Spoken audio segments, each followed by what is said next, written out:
Forever. Mga kwento ng pag-ibig, kwento ng pag-asa, at mga kwento ng buhay dito sa Barangay Love Stories. Love Stories.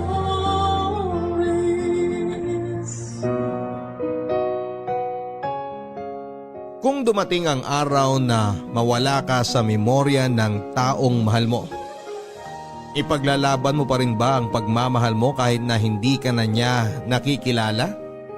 O sasabay ka na lang sa agos ng buhay at hahayaang tuluyang ka nang mabura sa buhay at memorya niya?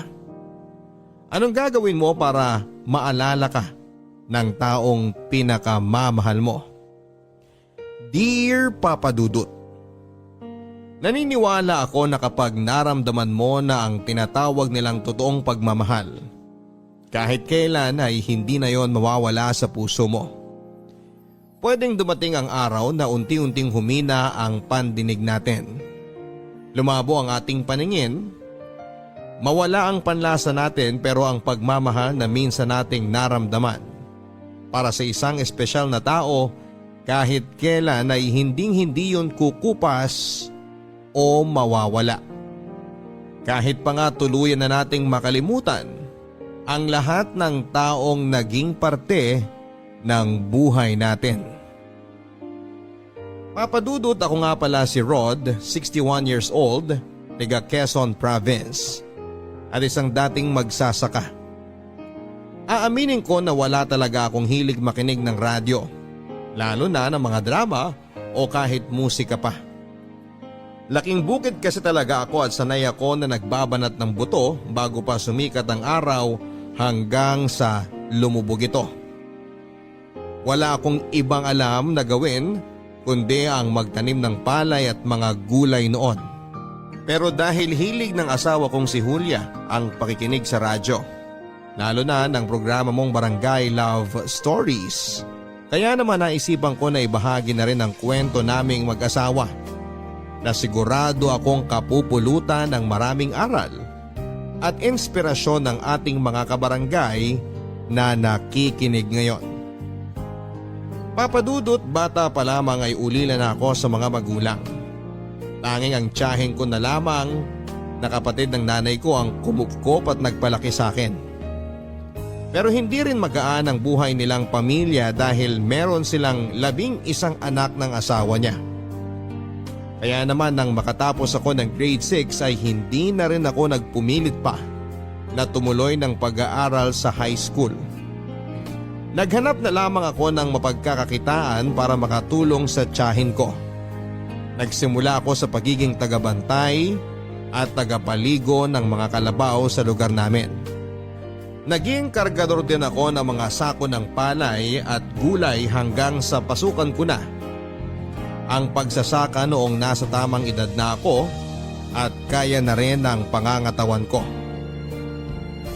Papadudot, hindi madali ang buhay at trabaho naming mga magsasaka.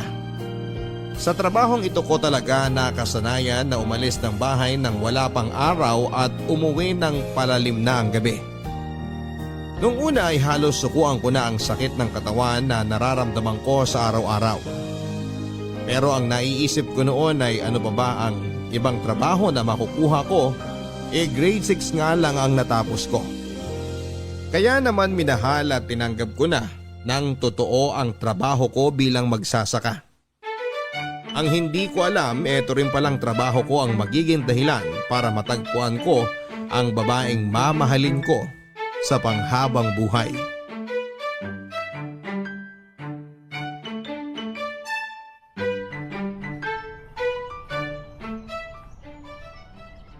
Rod, tama na muna yung trabaho. Magpahinga muna tayo at magtanghalian. Naku, mauna na po kayo, Manong Leo. Mamaya na lang po ako kakain at hindi pa naman po ako nagugutom. Anong sinasabi mong hindi ka pa nagugutom? Kanina ko pa naririnig na kumakalami ang sikmura mo eh. Huminto ka na muna dyan sa ginagawa mo at samahan mo na muna ako mananghalian. Ang totoo po kasi, Manong, wala po akong baon na pagkain para sa pananghalian. Tubig lang po ang meron ako kaya hindi ko rin po kayo masasabayan na kumain. Yun lang bang problema mo? Nako, sumama ka na sa akin dahil sinabihan kong anak ko na dagdagan ng dadalhin sa akin na pananghalian. Napansin ko na puro tubig lang talagang binabaon mo eh. Kung hindi naman suman o kaya biko para sa pananghalian mo. Nanganak na po kasi yung isang pinsan ko na kasama ko sa tinutuluyan kong bahay.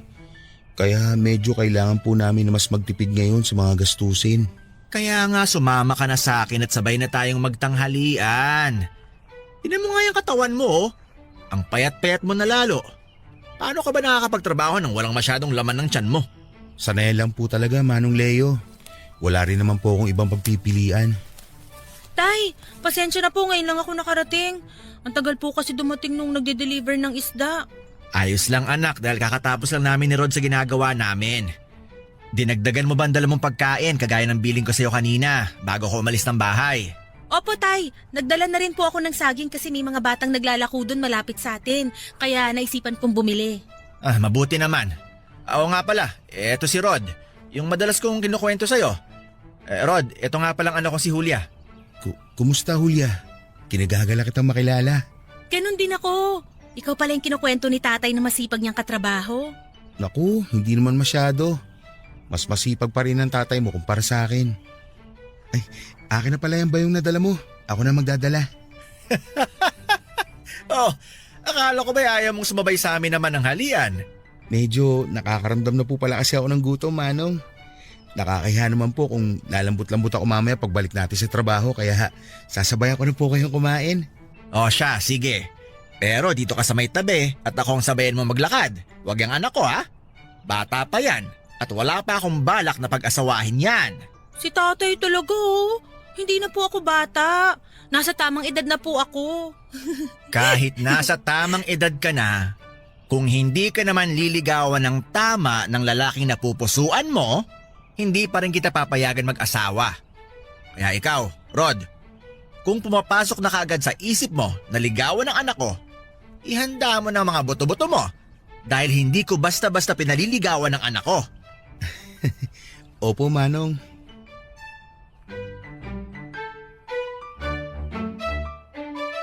Papadudot nung una ay wala na talaga akong balak na mag-asawa o bumuo ng sarili kong pamilya. Nakita ko kasi sa mga pinsang ko na nag-asawa at nagkaroon ng mga anak kung gaano kahirap ang buhay at kung gaano sila nahihirapan. Pati na ang kanilang mga anak. Kung ako pa nga lang na mag-isa sa buhay ay hirap na. Ano pa yung magdagdag ako ng kasama ko sa buhay? Pero papadudot tila nagbago ang lahat ng mga plano ko nang makilala ko ang anak ni Mang Leon na si Julia. Bago lamang silang mag-ama sa lugar namin at masasabi ko na sobrang bait talaga ni Mang Leo. Noong minsan kasi na magkakwentuhan kami at nalaman niya ang tungkol sa kwento ng buhay ko ay sinabihan niya ako na pwede ko rin daw siyang ituring na parang tatay ko dahil wala naman akong kinagisna na ama.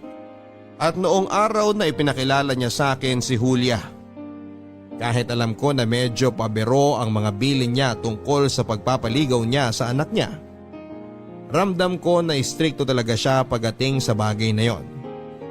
Kaya nga matagal ko ring pinag-iisipan kung dapat ko bang ituloy ang plano kong panliligaw sa kanya. Kaya lang papadudot mula nang makita at makilala ko nga si Julia, ay hindi na talaga siya maalis-alis pa sa isipan ko. Palagi din akong may kaba na nararamdaman sa tuwing makikita ko siya na pilit kong hindi pinapahalata.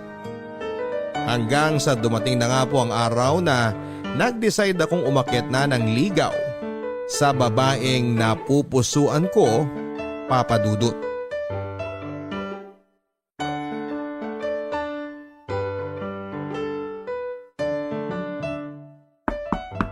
Sandali lang!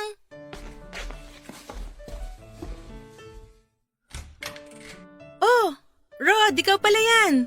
Magandang umaga, Julia. Magandang umaga rin naman. Bakit pala napadaan ka?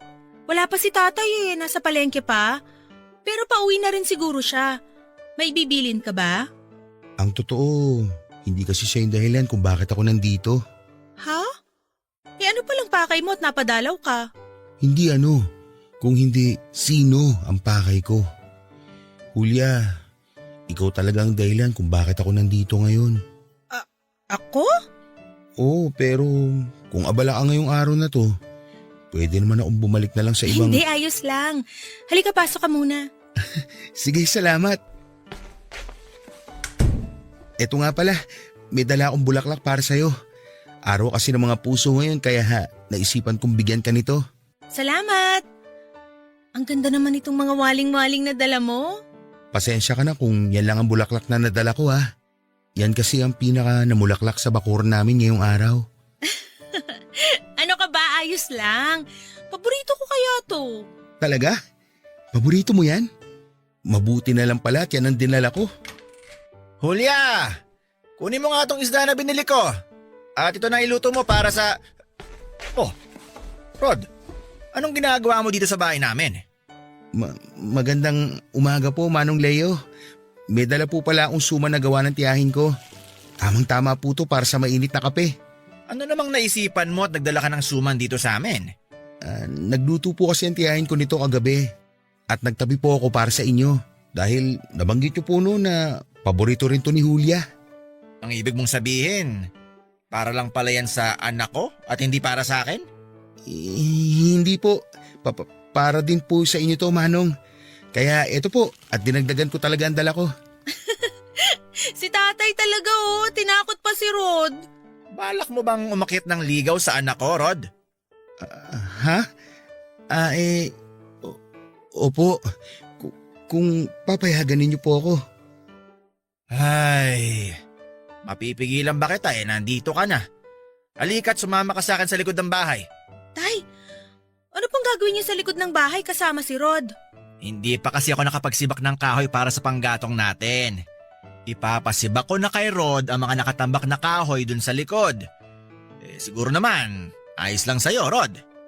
Opo. Siyempre po wala pong problema sa akin. Alam niyo naman po na sanay ako sa mga ganong gawain. Kahit araw-araw ko pa kayong ipagsibak ng kahoy, wala pong magiging problema sa akin.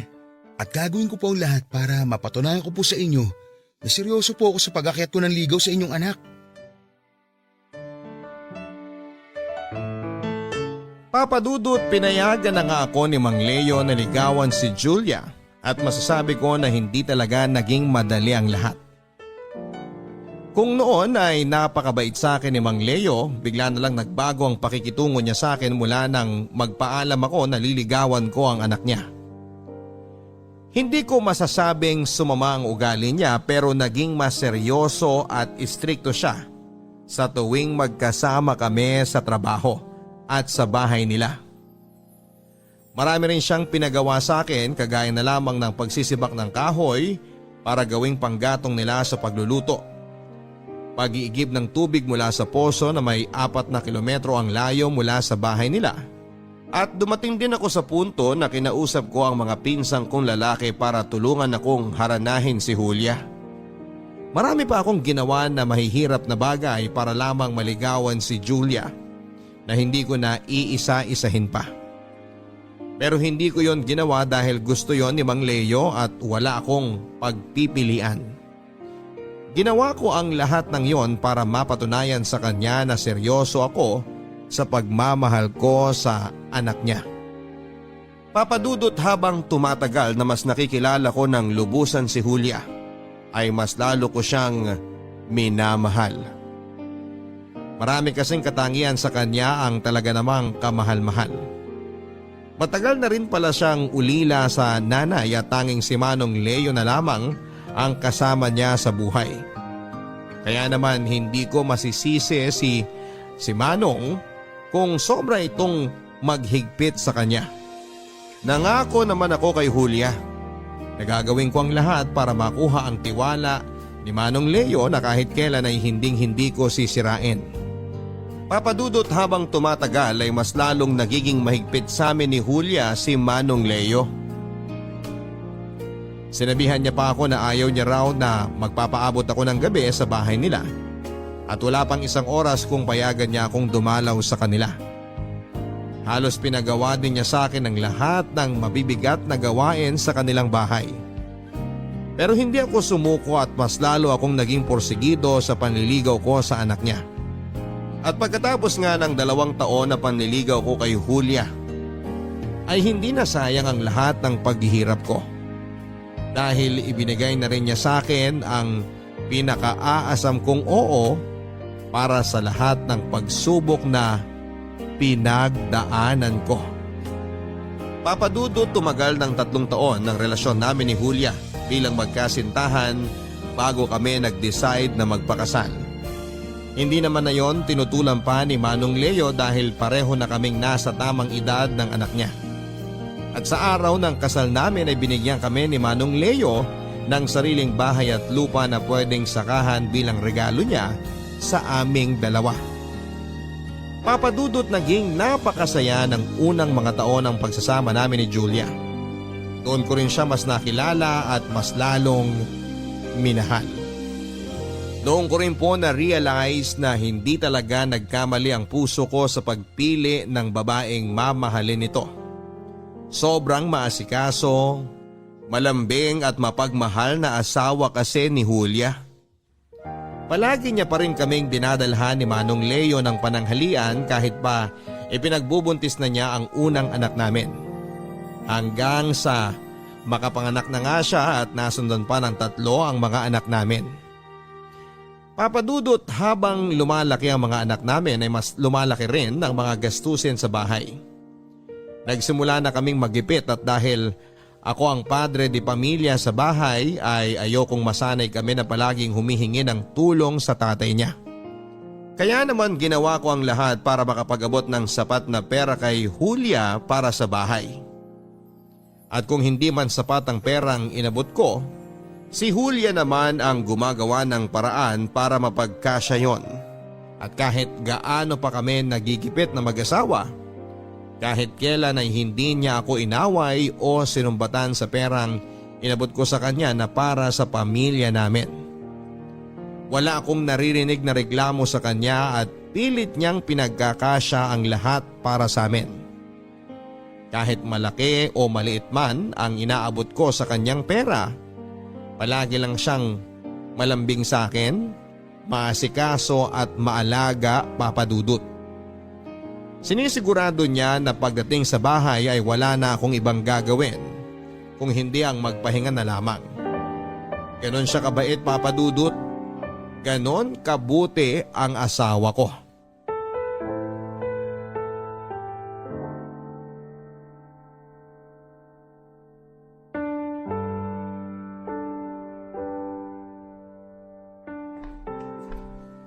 Mahal, eto na ang kape mo sa katinapay.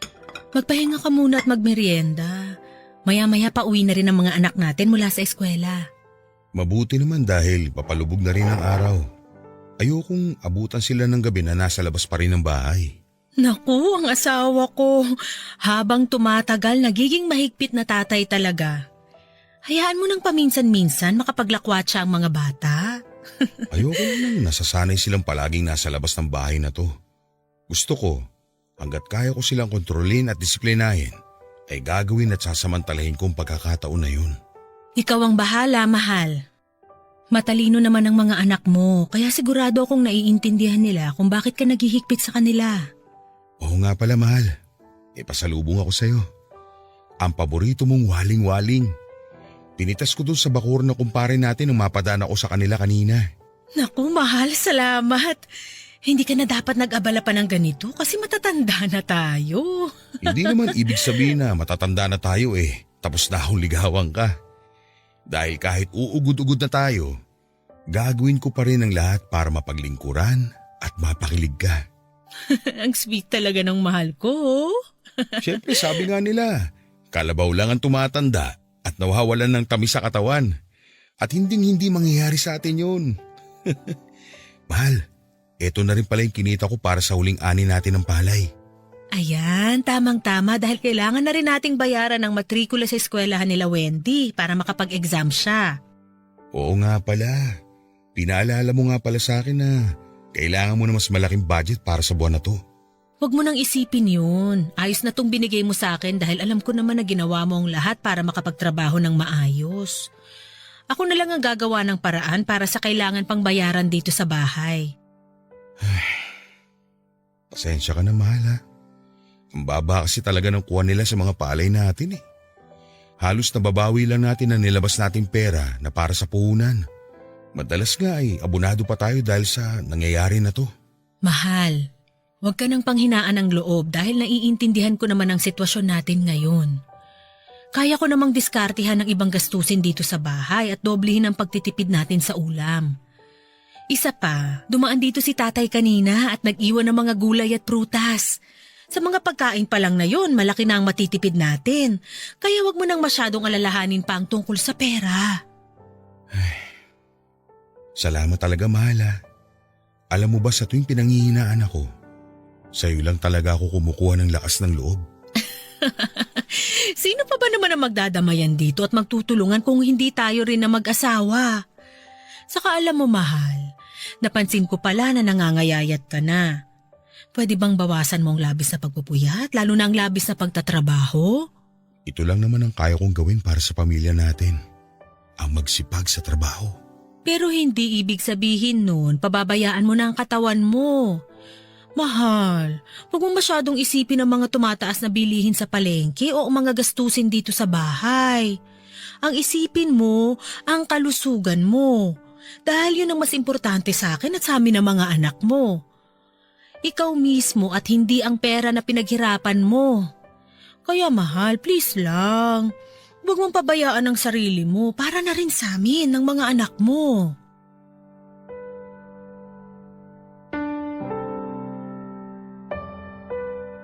Papadudot, isa sa mga bagay na minahal ko kay Julia ay ang pagiging sobrang maalalahanin at maalaga niya. Palagi niya akong inuuna at ang mga anak namin kesa sa sarili niya. Palagi niyang pinaparamdam na kami ang buhay niya. Kaya dapat ay mas palagahan namin ang aming mga sarili kesa sa kinikita kong pera sa trabaho. Papadudot, sabi nga nila ay walang hindi kakayanin ng mag-asawa. Basta nagtutulungan at sabay silang dalawa na nagsusumikap. Dahil pagkalipas ng halos 30 taon na pagsasama namin ni Julia bilang mag-asawa, ay unti-unti nang gumaan ang buhay namin sa wakas. Napagtapos na kasi namin sa kolehiyo ang 2 anak namin at tumutulong na sila sa amin ni Julia sa mga gastusin sa bahay. Nang mga panahon na yon ay wala na nga akong mahihiling pa para sa pamilya namin, Papadudot. Dahil kahit paano ay nakikita ko na unti-unti na naming nalalampasan ang bawat pagsubok na ibinabato sa amin. Kaya nga hindi ko talaga makakalimutan ang magpasalamat sa Diyos para sa mga biyayang ibinibigay sa amin, lalo na sa akin. Meron akong 4 na matatalino at masunuring mga anak. Meron pa akong mapagmahal at maalaga na asawa. Papadudot, akala ko ay pwedeng pangmatagalan ang kasiyahan na nararanasan namin at ng pamilya ko. At akala ko rin ay tapos na ang mga pagsubok na ibinigay sa amin upang kami ay mas lalong patatagin. Ang hindi ko alam ay magsisimula pa lang pala ang mas mabibigat na mga pagsubok. Papadudot, 2 linggo bago namin ipagdiwang ang aming 31st wedding anniversary, ay nakatanggap kami ng isang napakasamang balita. Umuwi kasi noon ang tatay ni Julia sa Bicol at nalaman na lang namin na nasa biyahe pa lamang ay binawian na ito ng buhay dahil biglang inatake sa puso. Papadudot, hindi naging madali para kay Julia at sa pamilya namin ang nangyaring yon kay Manong Leo. Alam ko kasi kung gaano kamahal na ang asawa ko ang biyenan ko. Bago pa ako dumating sa buhay niya ay silang 2 na ang magkasama. Kaya naman dinamayan ko siya sa abot ng aking makakaya. Pinaramdam ko at ng aming mga anak sa kanya na marami pa kaming nagmamahal sa kanya. Hanggang sa inabot nga ng 1 taon bago unti-unting natanggap ni Julia ang pagkawala ng tatay niya. Mahal, mabuti naman at gising ka na. Nakapaghain na ako ng almusal kasi maagang pumasok ang mga anak natin sa eskwela. Pati sina Wendy pumasok na rin sa trabaho. Ang aga nyo namang nagising ng mga anak natin. Samantalang ako, ngayon pala magsisimula ang araw ko. Ganun talaga, mahal. Para maaga rin ang pasok ng mga biyaya dito sa bahay natin. Makita pa lang kita sa umaga at makasabay sa almusal eh. Wala na akong biyaya pang hihintay na dumating sa buhay ko. Ang aga-aga, nambobola ka na kagad dyan. Inumin mo na nga tong kape mo bago pa lumamig. May pandesal na rin dito na pinalamanan ko ng keso. Binili ko to kanina lang dyan sa bakery sa labas. Sige mahal, salamat. Medyo nagugutom na rin talaga ako. Teka mahal, bakit ganito ang lasa ng kape mo? Bakit? Masyado bang naparami ang lagay ko ng asukal? Hindi mahal eh, pero may mali sa lasa nito. Teka, asin bang nilagay mo dito sa halip na asukal? Ha? Hindi. Siyempre asukal lang nilagay ko dyan. Para kasing asin eh. Saka bakit itim ang palaman nitong pandesal? Akala ko ba keso to? Eh kaya naman pala itim ito eh. Kasi kape itong nakapalaman sa pandesal. Paano naging kape yan? Keso ang nilagay ko dyan. Sigurado ako. Ito pa nga ang keso na hiniwa ko. Teka. Bakit nga ba walang bawas tong keso na to? Ito rin yung pinalaman ko sa pandesal na baon ng mga anak natin. Rod, maniwala ka. Keso talagang pinalaman ko sa pandesal na yan. Keso at hindi kape. Mahal, kumalma ka muna. Naniniwala ako sa mga sinasabi mo. Huwag ka nang umiyak. Hindi ko kasi maintindihan kung bakit naging kape ang mga nasa tinapay na yan. At kung bakit ganyan ang lasa ng kape mo. Baka nagkamali ka lang ng tingin kanina. Hayaan mo na. Pwede ko namang kainin tong tinapay kahit kape ang palaman eh. Mahal naman eh. Huwag kang nga magbiro ng ganyan. Hindi ako nagbibiro. Ayos lang talaga sa akin. Mas okay sa akin na kainin ng mga ito kaysa masayang pa. Kaya huwag ka nang umiyak at mag-alala sa almusal na nakahain dito sa lamesa. Dahil uubusin ko lahat ng ito. Pero mahal, napapansin ko lang na napapadalas ang pagiging makakalimutin mo dito sa bahay. Nung isang beses, nakalimutan mo na patayin ang apoy sa kalan. Tapos nagsaing ka. Bigas lang ang laman ng kaldero. At nung isang araw, nagluto ka ng adobong manok na puro suka lang ang sabaw. Mahal, sa tingin ko kailangan na nating… Ayos lang ako, mahal. Ayokong dumagdag sa mga gastusin dito sa bahay. Pero baka kasi may mga gamot ka lang na kailangang inumin para hindi ka maging makakalimutin. Kaya siguro mas mabuti kung kukonsulta na tayo sa doktor. Mahal, hindi pa natin tapos bayaran ang mga naiwan na utang ni tatay bago siya namatay. Kaya ayoko munang magdagdag ng panibagong gastusin. Isa pa, ayoko ring maging pabigat sa mga anak natin. Pasensya na talaga kung nagkakaganito ko nitong mga nakaraang araw. Pipilitin ko na lang na ayusin ang bawat kilos ko dito sa bahay. Mahal, huwag mong isipin na pabigat ka. Wala kang kasalanan dahil hindi mo ginusto kung may mga bagay ka nakakalimutang gawin. Basta kung may kakaiba kang nararamdaman o nahihirapan kang kumilos, magsabi ka lang kagad sa akin. Ay, oo, mahal. Pasensya na talaga.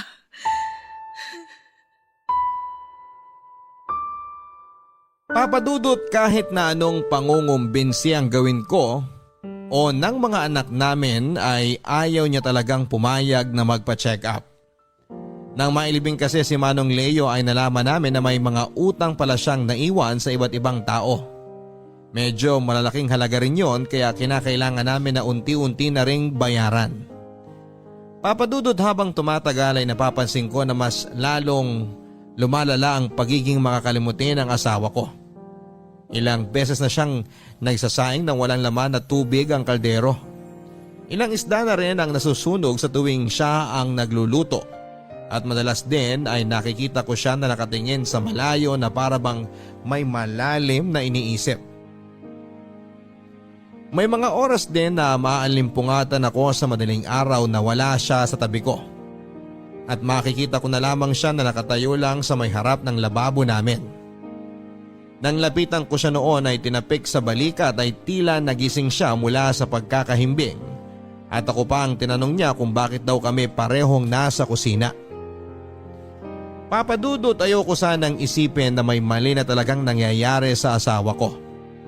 Lalo na at habang tumatagal ay mas lalong lumalala ang mga kakaibang kinikilos niya. At dahil nga ayaw niya pa rin talaga na magpa-check up sa doktor, gabi-gabi ko na lang na isinasama sa mga panalangin ko na sana ay bumalik na sa dating sigla ang asawa ko. Papadudot, hindi ko alam kung nagkataon lang ba na noong mga sumunod na araw ay nagsimula na muling maging maayos ang kinikilos ng asawa ko. Paminsan-minsan ay may nakakalimutan pa rin siyang gawin pero hindi na umaabot sa punto na nagsasayang siya ng bigas lang ang laman ng kaldero. Kahit paano tuloy ay nababawasan na ang mga pag-aalalang nararamdaman ko para sa asawa ko. Kaya hindi ko na rin siya muli pang pinilit na magpatingin sa doktor, Papadudot. Batid kong meron talagang dinaramdam ang asawa ko pero pilit niyang kinakaya ang lahat at sinasarili niya. Kilala ko din kasi siya bilang isang matapang at independent na babae. Yung tipo na ayaw niyang maging pabigat sa ibang tao kahit pa nga sa amin na pamilya niya.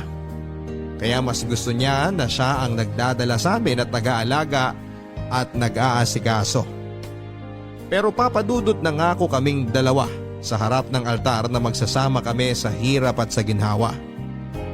Kaya sa pagkakataong ito, ako naman ang handa na mag-asikaso at mag-alaga sa kanya kung kinakailangan.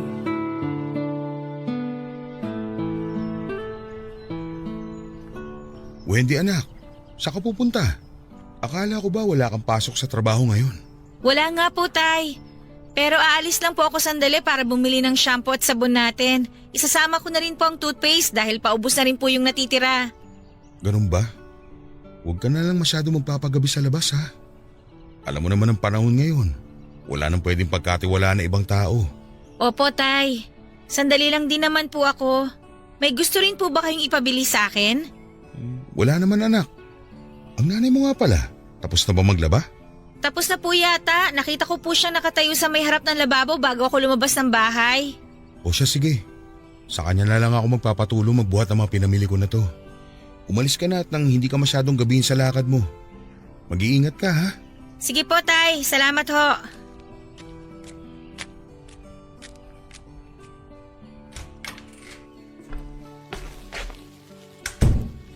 Mahal, pakitulungan naman ako dito sa mga dala kong gulay at prutas oh. Bumili na rin kasi ako ng bigas sa nadaanan kong tindahan. Mahal, nandiyan ka ba sa kusina? Mahal, kanina pa kita tinatawag. Ano ba kasing ginagawa mo dyan sa kusina at… Diyos ko mahal, bakit napakagulo dito sa kusina? Saka bakit nakaupo ka dito sa sahig? Naku, naihi ka na pala dito sa duster mo. Mahal, naririnig mo ba ako? Tumingin ka sa mga mata ko, mahal. Mahal, gumising ka na sa pagkakatulala mo. Tumingin ka sa mga mata ko, mahal. Sino ka? Mahal, sa wakas nagising ka na.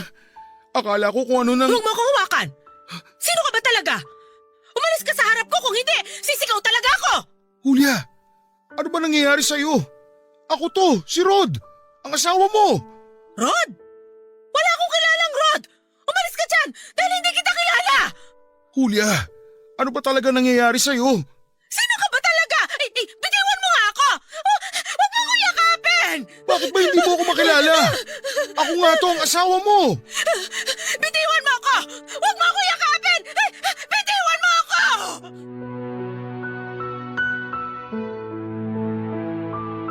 Papadudot, halos umiyak na ako sa harapan ng asawa ko bago niya ako nakilala. Nang makita niya ang kanyang sarili na nakaupo sa sahig na basa ng ihi niya, ay naiyak na rin siyang yumakap sa akin habang paulit-ulit na humihingi ng pasensya. Wala raw siyang maalala sa lahat ng nangyari at napakasakit lang daw ng kanyang ulo. Pinatahan ko naman siya at pilit na pinakalma dahil iniisip ko noon na baka lalong mapasama sa kanya ang ginagawa niyang pag-iyak. Papadudot ng araw na yon ay tuluyan ko nang nakumbinsi ang asawa ko na magpatingin sa doktor. At noon nga din ay nalaman namin na meron siyang early onset Alzheimer's disease. Isang uri ng sakit ng pagkalimot na pwede raw niyang namana mula sa mga magulang niya. Isa rin daw na pwedeng naging dahilan ng maagang paglabas ng mga sintomas ng sakit na yon ay ang labis na stress at kalungkutan niya mula sa pagkawala ng kanyang tatay. Papadudod sa pagkakataon na ito ay hindi po talaga naging madali sa aming pamilya. Lalo na sa aming mag-asawa ang sitwasyon namin dahil sa sakit ng asawa ko. Hindi na kasi siya pwedeng maiwan ng matagal sa bahay nang walang ibang kasama. Hindi rin siya pwedeng lumabas o kahit na pumunta sa palengke na siya lang mag-isa, at ang pinakamahirap na parte sa lahat ay yung mga oras na hindi niya talaga kami nakikilala.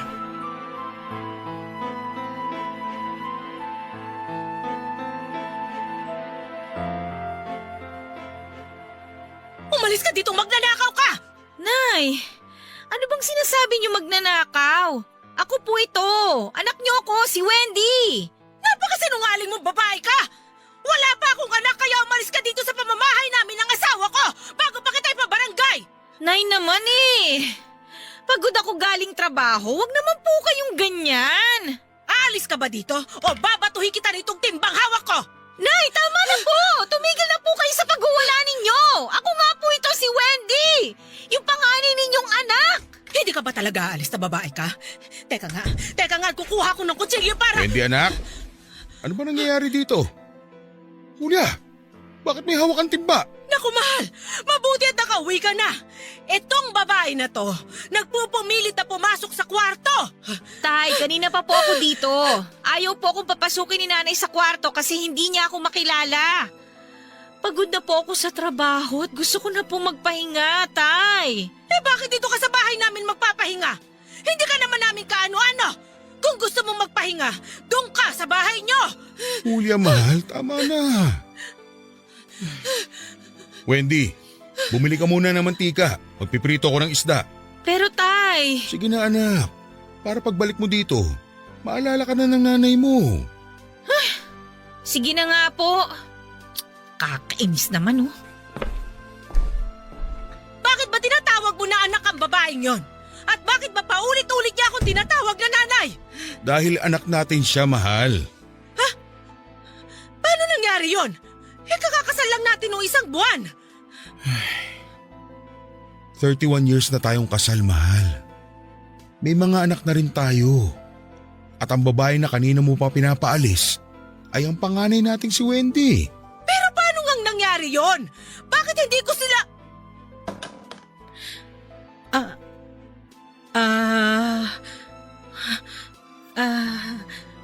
Sorry mahal. Hindi ko sinasadyang makalimutan ang mga anak natin. Nasaan ba si Wendy? Hihingi ako ng tawad sa kanya. Inutusan ko muna sandali sa labas. Babalik din siya kaagad. Sorry talaga, mahal. Tahan na, mahal. Hindi mo kailangan mag-sorry sa akin o sa amin ng mga anak mo. Ang mahalaga ngayon, naaalala mo na ulit kami. Halika, aalalayan kitang makaupo para makainom ka na ng gamot mo. Mahal, salamat ha.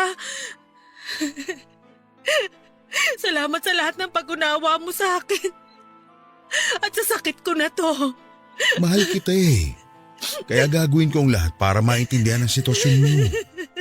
Hindi nga ba't may pangako tayo sa harap ng Diyos na magsasama tayo sa hirap at ginhawa? At tutuparin ko ang pangako na yun habang nabubuhay ako, Julia. Papadudod sa tuwing susumpungin ng sakit ang asawa ko, ay ako ang palagi niyang pinakaunang naaalala at nakikilala.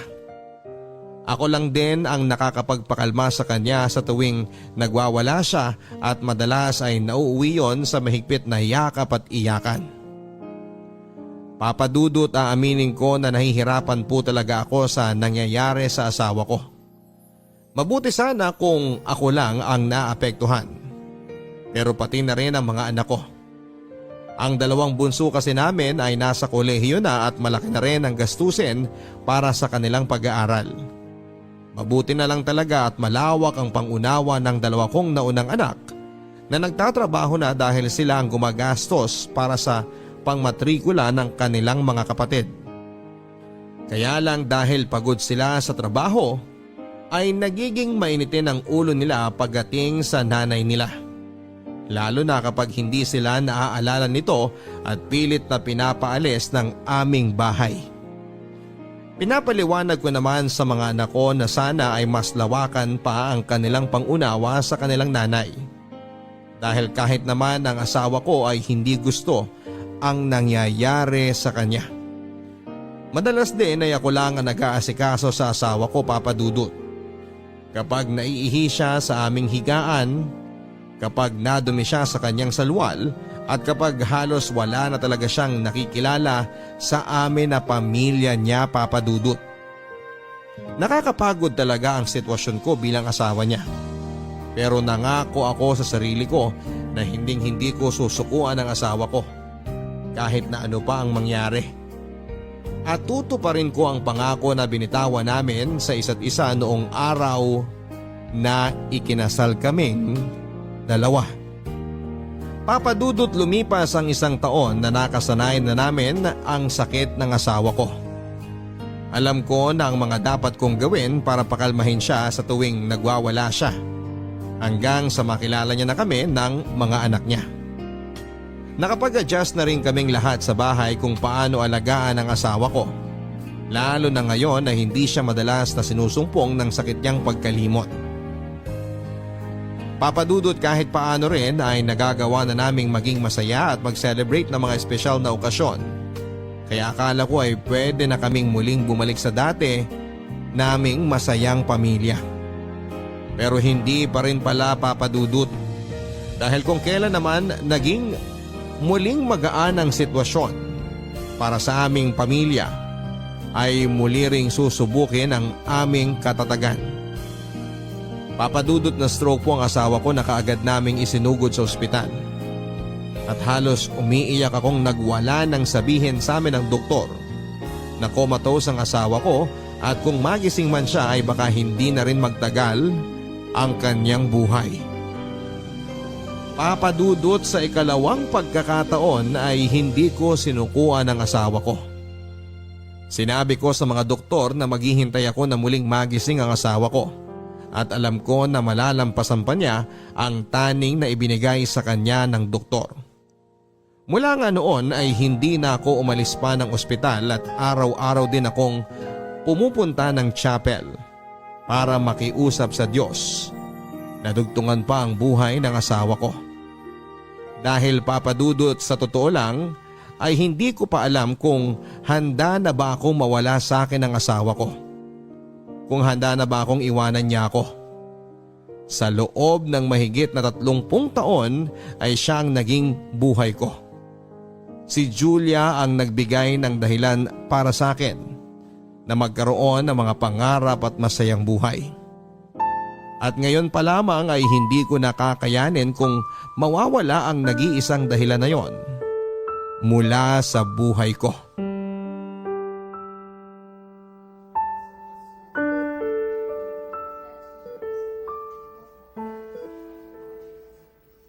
Tay, dinalhan ko po kayo ng pagkain tsaka damit na pamalit sa suot ninyo ngayon. Salamat, Wendy. Iwan mo na lang muna dyan at mamaya na ako kakain. Sige po.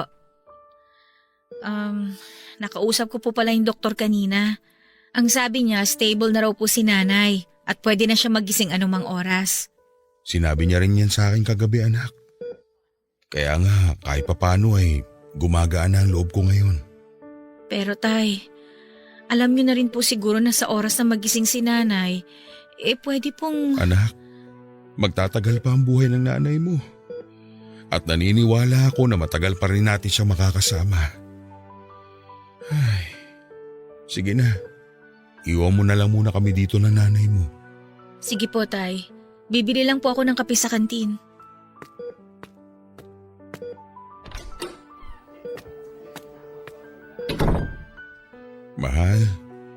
Alam ko na matagal pa kitang makakasama. Naniniwala ako na bibigyan pa tayo ng Diyos na mas mahabang panahon. Kaya gumising ka na, pakiusap. Gumising ka na, mahal ko. Sino ka?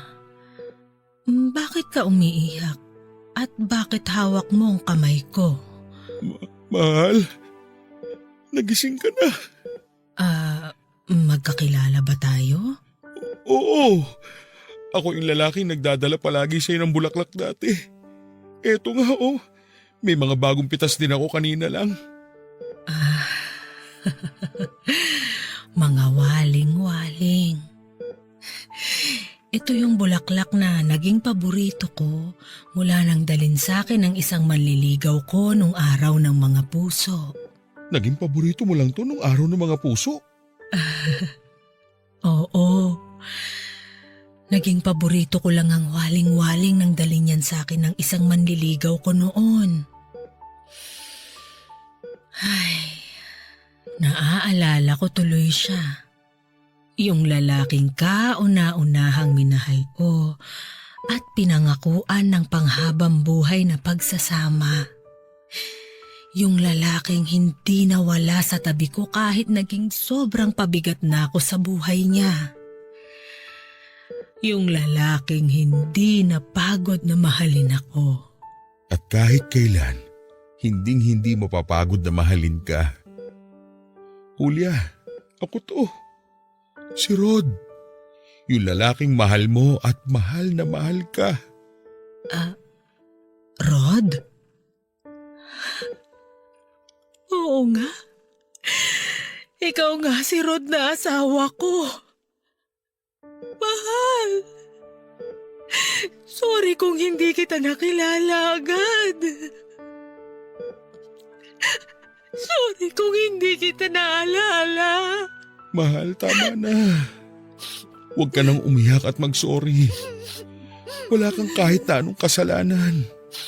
Ang mahalaga ngayon ay gising ka na at naaalala mo na ako. Mahal. Salamat talaga ha. Salamat sa lahat ng pag-aalaga at pagmamahal mo sa akin. Salamat sa lahat ng ginawa mo para sa akin. Wala kang dapat ay pagpasalamat. Ginagawa ko ang lahat ng ito dahil mahal kita. Mahal, kung sakali man na muling mawala ang alaala ko at sa mga oras na hindi na kita nakikilala, tandaan mo sana na mawala man ang lahat ng tao sa memorya ko. Hinding-hindi naman mawawala ang pagmamahal na nararamdaman ko para sa'yo. Ang pagmamahal ko para sa'yo, ang palagi kong susi para maalala ko kayong lahat. Lalong-lalo ka na, mahal.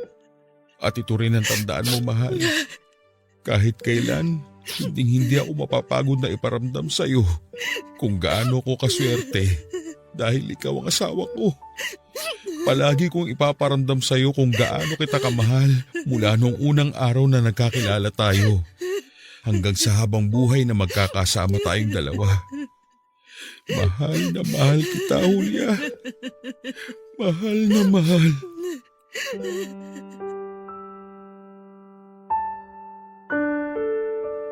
Papa Dudut, 3 araw lang pagkatapos ng naging pag-uusap namin ay kinuha na rin po siya sa amin ng poong may kapal. Napakahirap po sa totoo lang dahil kahit kailan ay hindi ko naisip na mauuna pa siyang mawala sa akin. Nasanay ako na palagi siyang nandyan lamang sa tabi ko at inaalagaan ako. Kahit pa nga po bumaliktad ang sitwasyon namin, at dumating sa point na ako nang nag-aalaga sa kanya ay hindi ako nagreklamo. Mas gusto kong alagaan siya basta makasama ko lang siya ng mas matagal. Pero hindi pala talaga pwede na makasama mo ng habang buhay ang taong pinakamamahal mo. Dahil kahit gaano pa katibay ang pagmamahalan ninyo, para sa isa't isa ay tadhana na mismo ang gagawa ng dahilan upang magkahiwalay kayo sa paraan na alam niya. Naisip ko tuloy noon kung bakit pa ba tayo nakakaramdam ng pagmamahal?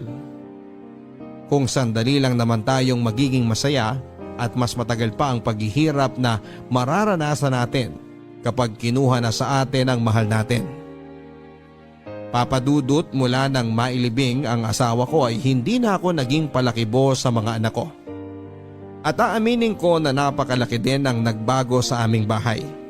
Nawala na ang sigla at masasayang tawanan na palaging naririnig sa tuwing sabay-sabay kaming kumakain sa hapagkainan. Nawala na ang pagmamahalan na dati ay umiikot sa 4 na sulok ng bahay. At lahat ng yon ay nangyari dahil nawala na ang ilaw na nagbibigay liwanag sa aming tahanan. Papadudot, hindi naman talaga ako paladasal na tao noon. Pero mula nang magkasakit ang asawa ko at maospital, hanggang sa kunin na nga siya sa amin, ay paulit-ulit akong nananalangin at humihiling na sana ay hindi na rin magtagal ang buhay ko upang magkasama na kaming dalawa ng asawa ko.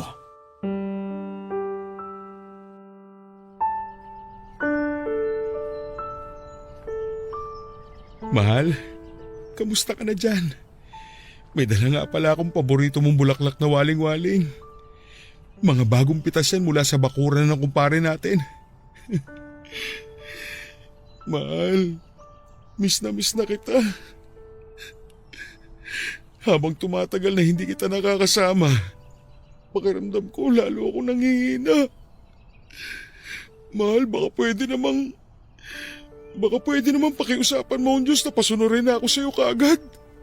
Kasi parang hindi ko na kaya. Hindi ko na kayang gumising sa umaga nang wala ka sa tabi ko, mahal. Mahal, sobrang miss na kita.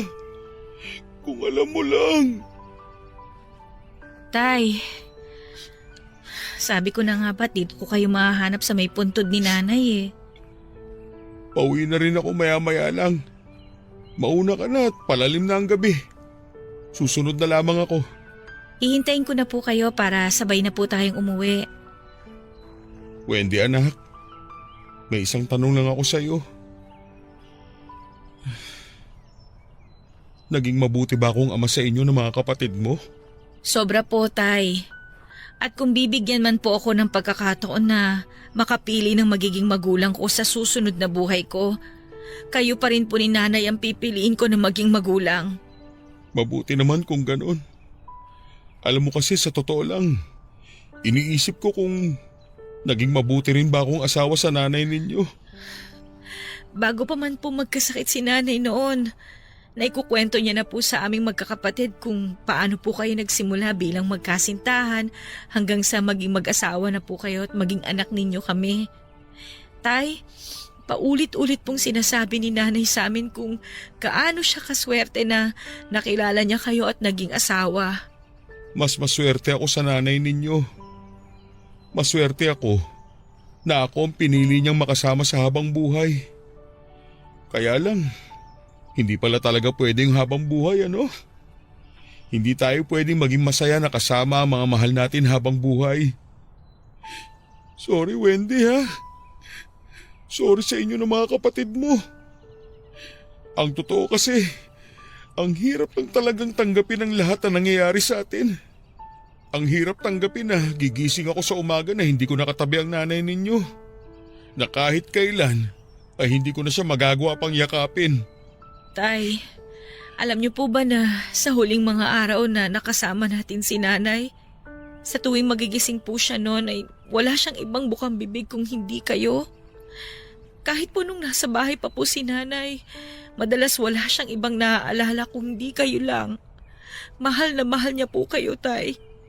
Ganun din naman ako sa kanya. Pero wala na nga siya, Wendy. Kinuha na sa atin ang nanay mo at hanggang ngayon hindi ko yun matanggap. Alam ko naman po na napakahirap talagang tanggapin ang bagay na yon. Pero hindi lang naman po kayong nawalan, Tay. Pati rin po kaming mga anak ninyo. Hindi naman kasi madali ang lahat, anak. Napakahirap para sa akin ang pagkawala ng nanay ninyo. Siguro nga po, hindi namin talaga maiintindihan ang sakit na pinagdadaanan ninyo ngayon dahil kayo po ang mas matagal na nakasama ni nanay. Pero tay, hindi rin naman po niya gugustuhin na makita kayo nagkakaganyan. Dahil kahit tanungin niyo po ang mga kapatid ko, ilang ulit po niyang ibinilin sa amin na huwag naming hahayaan na makulong kayo sa lungkot dahil sa pagkawala niya. Ay, pero tay, hindi po namin alam kung paano gagawin yun kung kayo mismo hindi ninyo tinutulungan ang sarili ninyo. Patawad, anak. Hindi ko lang kasi alam kung paano talaga mag-uumpisa ulit. Mahal na mahal ko kasi ang nanay ninyo. Siya ang naging buhay ko sa napakaraming taon na lumipas.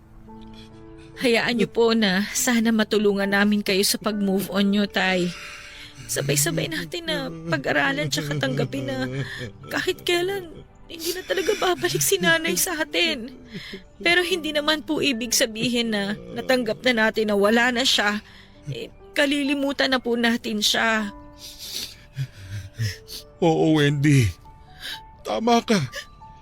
Susubukan ko na talagang tanggapin ang lahat. Pero hindi ko kakalimutan ang nanay ninyo. Kagaya nga ng sabi niya sa atin, mawala man siya sa bahay at buhay natin, kahit kailan naman ay hindi mawawala ang pagmamahal niya para sa atin.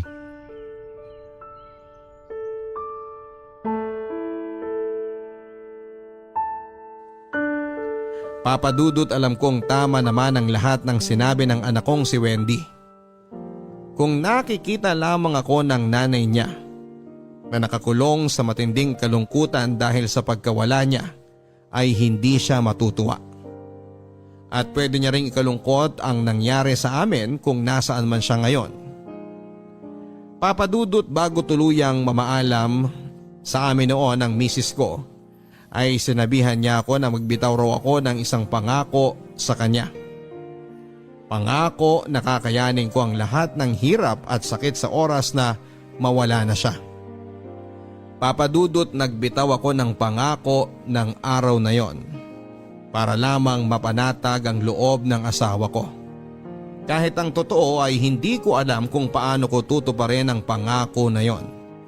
Hindi ko alam kung paano tatanggapin na kahit kailan ay hindi ko na makakasama pa ang pinakamamahal kong asawa. Papa Dudut, kahit gaano kabigat para sa akin ang lahat, ay nag-decide na akong tulungan ang sarili ko. Nakalimutan ang sakit dahil sa pagkawala niya. Ayoko rin kasi na maramdaman ng mga anak namin na dalawa kami ng asawa ko na nawala sa kanila. Kaya kinabukasan nga ay sinimulan ko nang mag-move on sa pamamagitan ng paglilinis ng kwarto naming mag-asawa. At habang inaayos ko ang mga gamit niya ay nakakita ako ng isang sulat na alam kong siya ang may gawa. Binuksan ko ang sulat na yon at binasa. Nalaman ko na sinulat pala niya yon pagkatapos na naging unang check-up niya sa doktor niya. Ang sabi niya sa sulat ay humihingi siya ng tawad para sa mga araw na hindi niya maalala kung sino ako at ano ako sa buhay niya. Sinabi din niya na hindi siya nagkamali ng lalaking pinili na mahalin at makasama sa panghabang buhay. Na araw-araw siyang nagpapasalamat sa Diyos dahil dumating raw ako sa buhay niya. Kung sakali man daw na dumating ang araw na hindi na raw talaga bumalik ang kanyang memorya, hindi ibig sabihin noon ay hindi na rin babalik ang pagmamahal niya para sa akin. Dahil sigurado raw siya na mawala man ang lahat ng kanyang memorya, hinding-hindi naman mawawala ang pagmamahal niya para sa akin. At sa huling parte ng sulat na yon ay nangako siya na sa oras na mauna man siyang mawala sa akin at nagkaroon siya ng pagkakataon na makita niya ang Diyos sa langit, hihiling daw siya na paulit-ulit na sana ay ako pa rin ang lalaking ibibigay sa kanya ng Diyos upang mahalin at pangakuan ng habang buhay. Papadudot ng matapos kong basahin ang sulat ng asawa ko ay natagpuan ko na lamang ang sarili ko na umiiyak habang niyakap ang papel na hawak ko.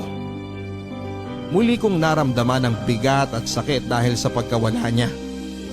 Pero nangako ako ng araw na yon na gagawin ko ang lahat para kahit paano ay hindi na malungkot ang asawa ko sa tuwing makikita niya ako mula sa langit. Barangay LS 97.1. Forever. Mga kwento ng pag-ibig, kwento ng pag-asa at mga kwento ng buhay dito sa Barangay Love Stories. Love stories.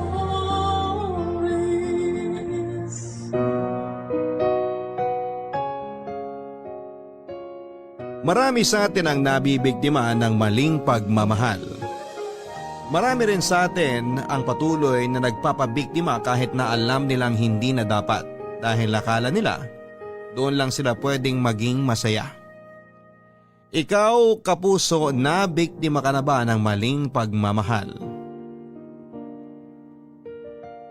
Hindi na bago sa atin ang pagiging marupok pagdating sa pag-ibig.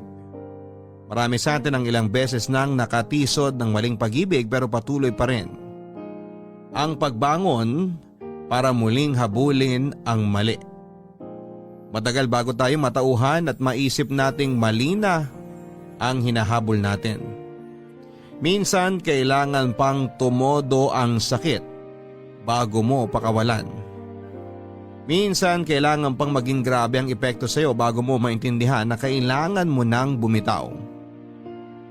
Ang ating kwento ngayong araw ay may kinalaman sa pagiging marupok sa maling pag-ibig.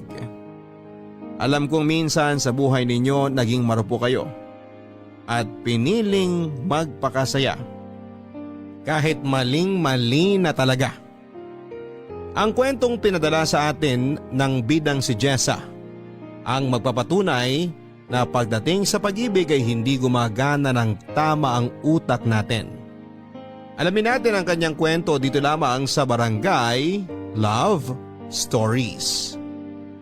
Dear Papa Dudut, magandang araw po sa inyong lahat. Ako nga pala si Jessa, ang pinakamarupok at martir sa lahat. Nakailang beses akong umibig sa maling tao dahil kahit naman alam kong mali noon, nagustuhan ko naman ang pakiramdam. 11 years pa nga lang ako noong nagsimula akong makipagrelasyon. Kapitbahay ko lang ang unang naging boyfriend ko. Sa kanya ko unang natikman ang lasa ng halik at mahigpit na yakap.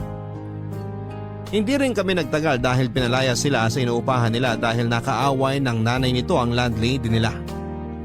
Hindi na nga siya nagpaalam dahil madaling araw sila noong tumakas. Nalungkot ako ng sobra, Papa Dudut, dahil nawala agad ang first love ko. Nakapag-move on naman ako kaagad makalipas lang ng 3 taon. Yung mga sumunod kong karelasyon karamihan ay kaklase ko lang sa school. Pinakamatagal na siguro yung 3 buwan. Nakilala nga ako bilang playgirl sa aming batch.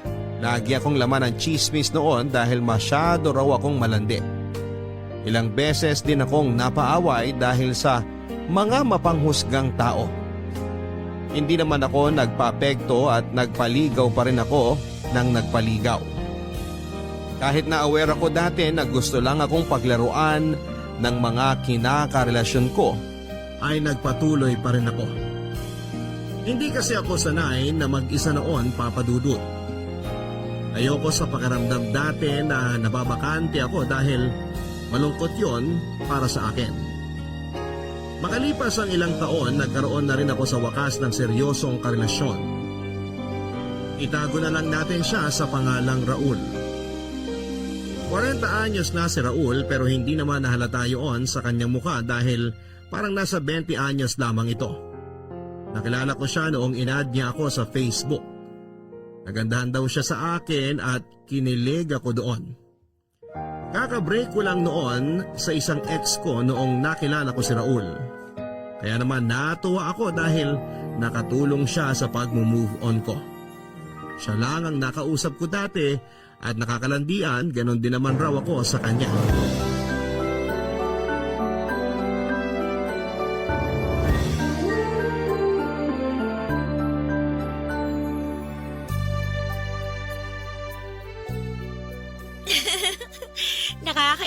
naman eh. Masyado mo akong pinapakilig.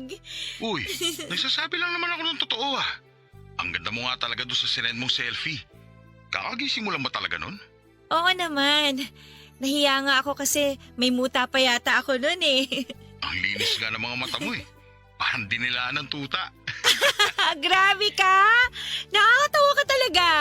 Isisave ko yung picture mo para may inspirasyon ako habang nagtatrabaho. Saka para mas ganahan ako sa pagkain ko. Gawin mo na ring wallpaper mo. Oo naman. Isisend ko sa'yo mamaya yung screenshot. Ipagmamalaki ko yung sa mga katrabaho ko. Sasabihin ko, uy, tignan niyo to syota ako. Ang ganda kahit bagong gising. Mamula-mula ang pisngi at labi. Natural yung pisngi at labi ko ha. Walang filter yan. Naniniwala naman ako sa'yo, mahal. Mahal? Yun ba ang tawagan natin? Oo naman. Ayaw mo ba? Gusto ko nga eh. Teka, baka naman may tinawag ka ng mahal sa mga ex mo ha? Naku, wala. Pangalan lang ang tawag ko sa kanila. Ikaw lang ang namumukod tangi sa lahat. Kakaiba ka kasi. O sige, yan na lang ang tawagan natin. I love you, mahal. I love you rin, mahal. Nakakakilig ka naman. Pag nagkita na tayo, promise ko sa'yo na pakikiligin kita araw-araw. True ba yan? Oo naman. Hindi naman ako manloloko. Hindi rin ako sinungaling. Baka naman paasa ka lang ha? Uy, huwag mo ko igaya sa mga ex mong pinaasa ka lang. Talaga lang ha? Kapag nagkita na tayo, bibilang kita ng bulaklak. Tapos ipapasyal kita lagi sa mall. Kakain tayo lagi sa food court. Tapos bibilang kita ng maraming tsokolate. Gusto ko yan!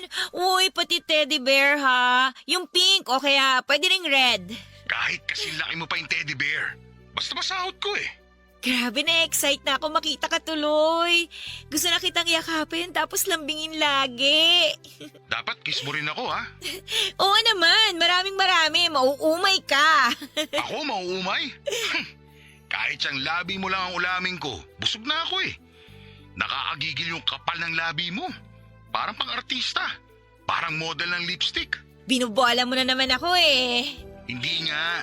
Grabe kanina ko pa tinitignan yung picture mo. Gusto ko na nga kagatin ng labi mo eh. Wag! Dudugo! Dahan-dahan lang naman.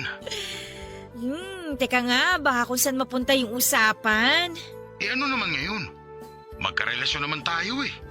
Kahit mapunta pa sa, alam mo na. Huwag kang ng ganyan. Nakakaramdam tuloy ako ng init. Ako rin eh. Magkita na kaya tayo sa Sabado. Hindi na ako makapaghintay eh. Sure ka? Kasi gusto ko na rin eh. Oo, para makagat ko na ang labi mo. At alam mo na. O sige. Tatakas ako para magkagata na tayo.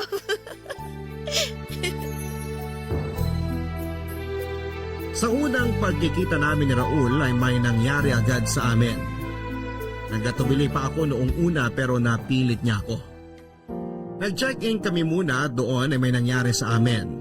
After na may mangyari sa amin ay sa kanya ako pinasyal sa mall at binilhan ng pagkain. Hindi niya ako nabilhan ng teddy bear dahil na-short daw siya sa budget pero babawi raw siya sa mga next naming pagkikita. Tuwing nagkikita kami noon, papadudot madalas puro sa mga mumurahing motel. Hindi na nga ako naipapasyal dati kasi sabi niya, mas gusto niya raw yung tahimik at makapagpapahinga lang kami. Nagustuhan ko rin naman yung ganon, yung tipong nagyayakapan lang kami magdamag hanggang makauwi na ako. Never akong naihatid sa bahay dahil sabi niya natatakot daw siya sa mga magulang ko at naiintindihan ko naman yon. Hanggang sa kabilang kanto niya lang ako madalas na inahatid noon. Nakontento ako sa ganong setup at hindi naman kasi ako nagmamadali. Halos 1 taon na rin kaming magkarelasyon at aaminin kong medyo nanawa na ako noon na puro lang kami motel dati. Pinasimplihan ko siya kung pwedeng doon naman kami sa bahay niya, kung ayaw niya sa bahay namin. Ang dami niyang sinabi noon sa akin na alibay.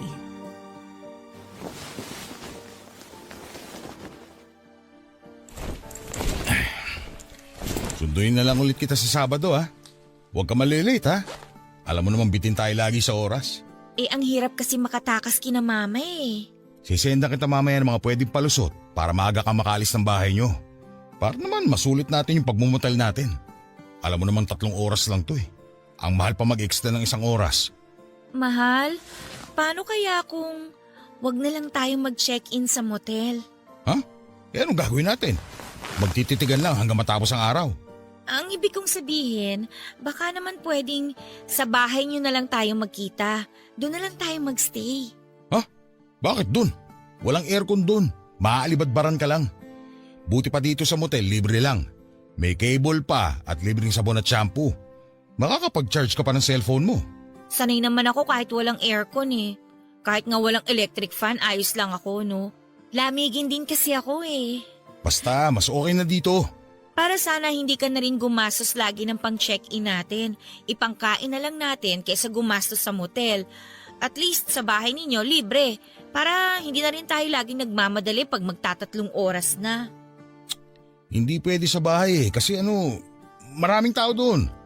Wala tayong magiging privacy. Saka mga chismosa ang kapitbahay ko. Sanay na ako sa mga chismosa, no? Hindi na nga ako affected dyan.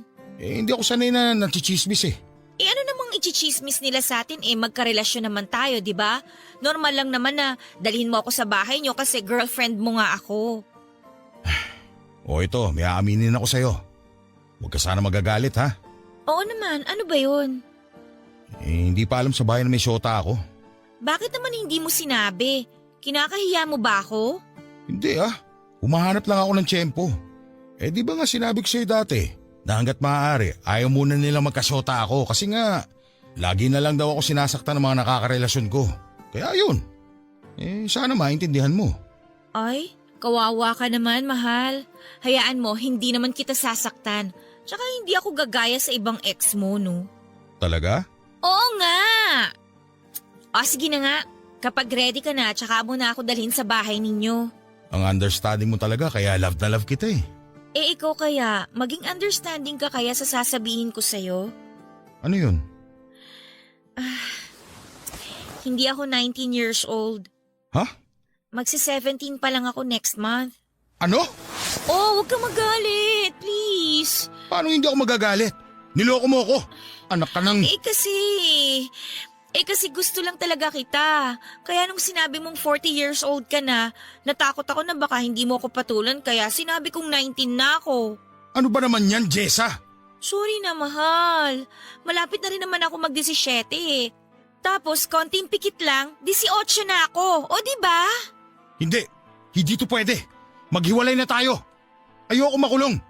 Minor de edad ka pa lang. Raul, wag. Huwag mo naman akong iwan. Kasalanan mo eh. Niloko mo ako sa edad mo. Nagawa ko lang naman yun kasi mahal kita eh. Please, mahal. Sorry na. Huwag kang alis. Please. Alam mo ba itong ginawa mo, ha? Alam mo bang pwede umakulong sa ginawa mo? Makasarili ka. Paano naman ako? Tapos na to. Tapos na tayo. Raul, wag. Please, wag. Raul, mamamatay ako kapag iniwan mo ako.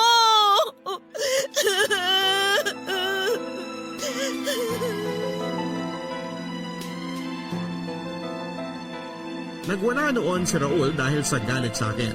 Natakot ako dahil yun ang unang beses na nakita ko siyang nagalit ng ganon. Ilang beses ko siyang sinubok yakapin pero ilang beses niya akong tinulak papalayo sa kanya na para bang diring-diri ito. Naintindihan ko naman siya at malaki talaga ang pagkakamali ko sa kanya. Nakiusap ako at lumuhod pa ako sa harapan niya para hindi niya ako iwanan. Nakapag-desisyon na siya noon na hiwalayan na ako pero napigil ko siya noong inoffer ko ang katawan ko. Muling may nangyari sa amin kapalit ng hindi niya pag-alis. After noon, nag-ausap kami na talagang ililihim na namin ang relasyon namin. Pumayag naman ako dahil sa takot na mawala siya noon sa buhay ko. Pinagbutihan pa namin ang paglilihim ng relasyon namin. Natakot na ng sobra si Raul at kinakailangan niya mag-ingat dahil kapag nahuli kami, marahil ay kulong ito. Lahat ng utos nito sinusunod ko, wag lang siyang mawala sa akin. Naramdaman ko na nagbago na ito at medyo nanlamig. Naintindihan ko naman siya kung bakit. Kaya naman lahat ginawa ko. Bumalik lang ang dating sigla ng relasyon namin. Barangay Love Stories. Barangay Love Stories. Ang mga Kapuso shows mapapanood at mapapakinggan din abroad via GMA Pinoy TV, GMA Live TV, at GMA News TV channels. Para mag-subscribe, visit www.gmapinoytv.com. Follow us at GMA Pinoy TV on Facebook, Twitter, Instagram, YouTube, Viber, and TikTok for the latest updates on Kapuso programs, artists, events, promos, and more. Salamat, Kapuso! Barangay Love Stories. Barangay Love Stories.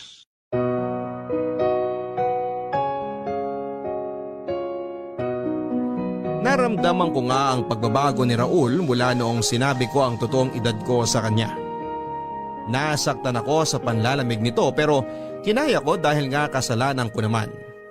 Naging bihira na rin ang pagkikita namin at madalas na hindi na nga natatapos ang 3 oras namin sa motel. Hindi na mahigpit ang mga yakap niya noon. Pati ang mga halik ay mababaw na rin. Hindi na ito masyadong nagchat-chat sa akin noon at saka lang magpaparamdam kapag gusto niyang magsiping kaming dalawa. Tiniis ko ang lahat ng yon sa takot na iwanan niya ako.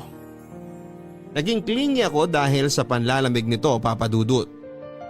Pero mas lalo nga itong nairita sa akin dahil sa ginagawa ko sa kanya.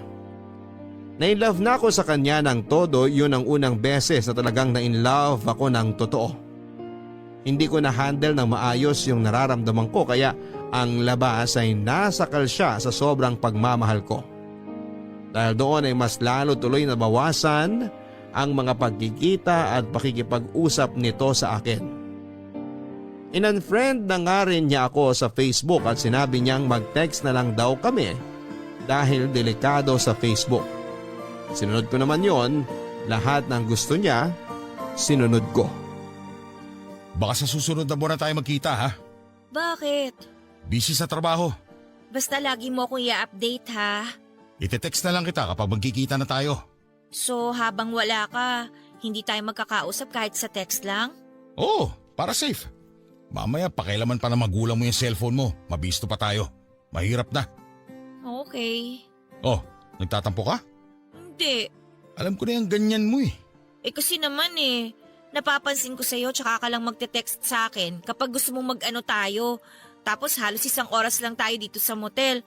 Wala na yung dating yakap, yung halik, nood ng TV. Lagi ka nagmamadaling umalis. Alam mo naman yung sitwasyon natin, di ba? Oo, alam ko. Pero sana naman huwag ka man lamig sa akin.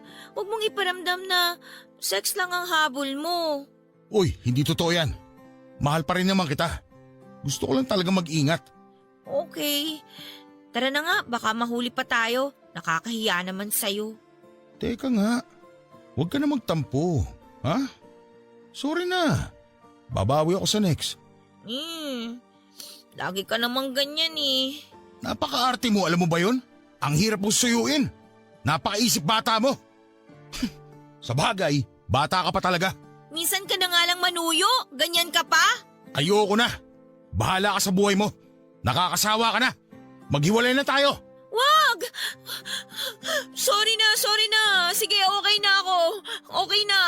Ayoko na talaga, Jessa. Nakakapikon ka na eh. Mabuti pa talaga una pa lang tinapos ko na to. Sana pala hindi na ako nagpatokso ulit sa'yo. Hindi, wag! Wag mo naman akong iwan, please! Mahal na mahal kita. Okay na kahit hindi na muna tayo magkita. Kahit hindi mo ako i-text. Kahit na sex lang ang habol mo. Sige. Ipamukha mo pati sumbat sa akin na sex lang ang habol ko sa'yo. Sige pa, iiwan na talaga kita. Raul, huwag ka namang ganyan. Huli na to. Ayoko na talaga. Buntis ako! Sobrang desperado mo na talaga, no? Para gamitin niya ang pagbubuntis. Pinagpipilis kita, huwag kang tanga.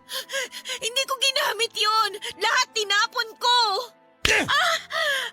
Anong katangahan ang pumasok sa utak mo? Bakit ka nagpabuntis sa akin? Kasi nga, mahal kita. Dahil sa ginawa mo, mas lalo ako nawalan ng gana sa'yo. Dinagdagan mo na naman ang kasalanan mo sa akin. Bahala ka na sa buhay mo. Ito na ang huling pagkikita natin. Yung dinadala mo, problema mo na yan. Labas na ako dyan. Ikaw ang problema dito dahil marami akong ebidensya na ikaw ang nakabuntis sa akin. Akala mo takot ako? Wala kang hawak sa akin, Jessa. Lahat ng usapan natin sa Facebook hanggang sa mga pictures mo at pictures natin na nakahubad, nakatago sa akin sa bahay. Gagamitin ko yung laban sa'yo kung hindi mo ako paninindigan. Anong ginawa mo, Jessa? Babaliw ka na. Gusto mo talaga sirain ang buhay ko? Hindi naman masisira ang buhay mo kung itutuloy natin to eh. Itanan mo ako. Malayo sa pamilya ko.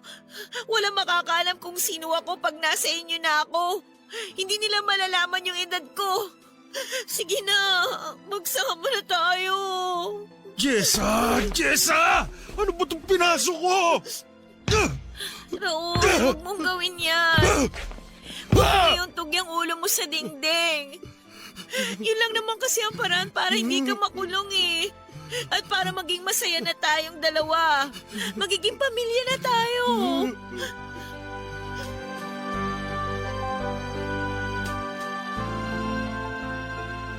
Totoong nabuntis ako ni Raul. Pina-check up niya ako at nakumpirmang totoo nga. Bala ko sana noon na ipaalam sa kanya sa next naming monthsary pero dahil tinakot na ako nitong iwan niya, nasabi ko tuloy ng mas maaga. Nakita ko sa mukha niya yung sobrang galit sa akin pero wala siyang nagawa noon dahil ayun na yung sitwasyon. Natakot naman itong makulong kapag iniwan ako lalo't marami na akong alam na detalye sa kanya maliban na lang siyempre kung saan siya nakatira.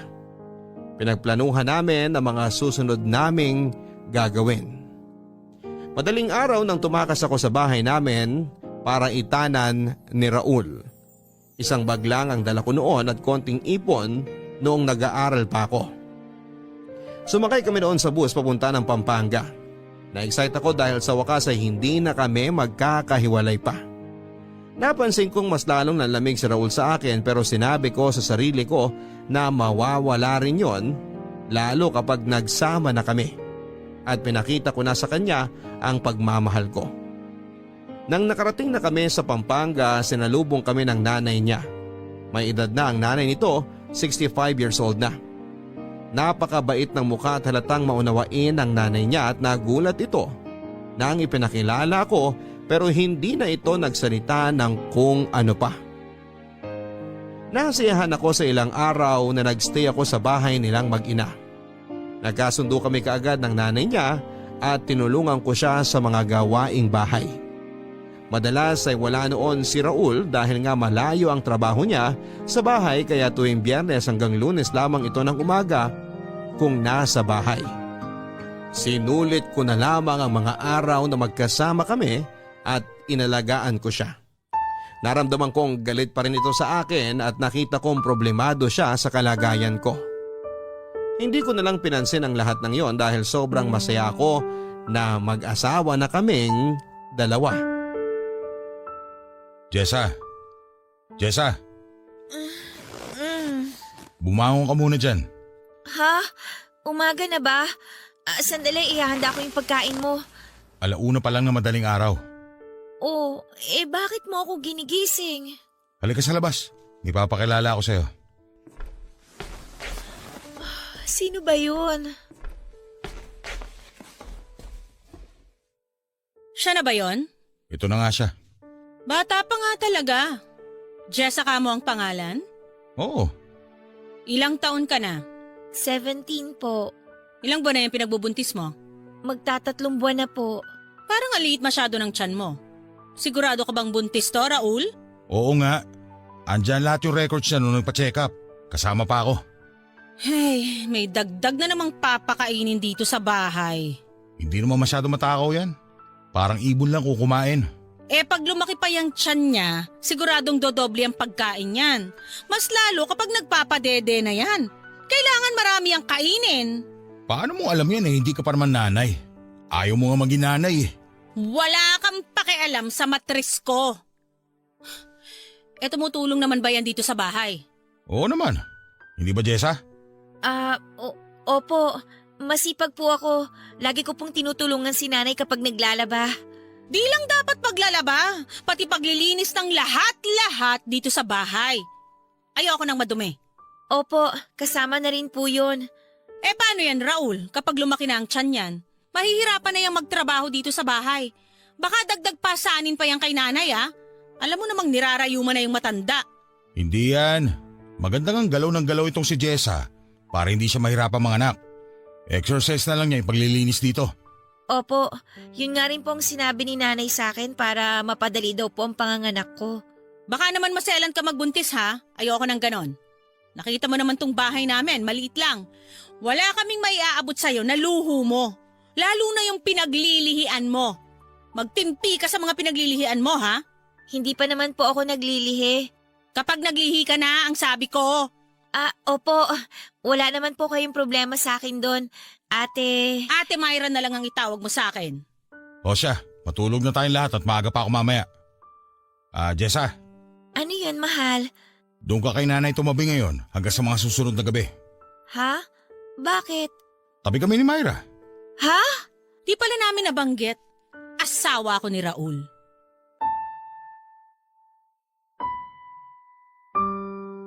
Nanlamig ako nang narinig ko na sinabi ni Ate Myra na siya ang asawa ni Raul. Hindi ako makapaniwala noon. Humingi pa ako ng paliwanag noon kay Raul pero sinabi niya na saka na lang niya sasabihin ang lahat. Wala akong nagawa noon kundi ang matulog sa tabi ni nanay. Hindi na nagulat si nanay nang tumabi ako sa kanya. Tila alam na niya na alam ko na ang lahat. Sinabi nito sa akin na siya na lang ang magkukwento ng lahat pagkagising namin. Hindi ako nakatulog noon dahil sa mga nalaman ko. Hindi pa natutulog sina Myra at Raul noon. Pinakinggan ko ang usapan nila at narinig kong nagtatalo sila tungkol sa kalagayan ko. Narinig ko rin ang mga plano nila para sa akin. Ilang ulit sinabi ni Raul na malaking tulong ako sa bahay dahil malinis ako at masikaso. Natuwa ang puso ko noon. Maya-maya pa ay narinig ko na silang naghahalikan hanggang sa narinig ko na lamang ang ingay sa kanilang kama. Naiyak na lamang ako noon, Papa Dudut. Naramdaman ni nanay na umiiyak ako kaya naman hinaplos nito ang aking likuran hanggang sa makatulog na ako. Nalaman ko kinabukasan kay nanay na matagal na palang mag-asawa sina Raul at Myra. 15 years old pa lamang daw sila noong nagtanang dalawa at tumira doon sa bahay ni nanay. Di sila nagkaroon ng anak dahil ayaw ni Myra. Tulad ni Raul, sa malayo rin ang trabaho ni Myra kaya tuwing Biyernes ng gabi hanggang Linggo ng hapon ito kung umuwi. Hindi pa rin ako makapaniwala na iisang bubong na lang kami noon.